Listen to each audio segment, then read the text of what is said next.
laki na. Anak nito yan. Tapos silipin natin yung iba dito.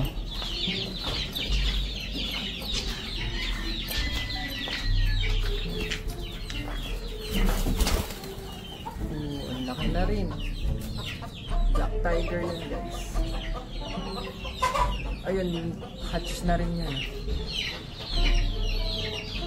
Madilim na.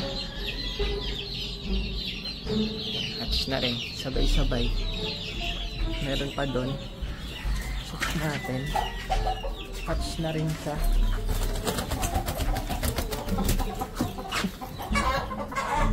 Dalawa.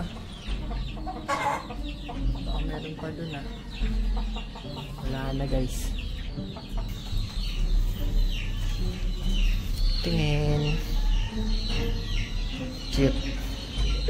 Aray. Dalawa. Ito guys ah. Yung almond. Isa lang yung anak. Cute.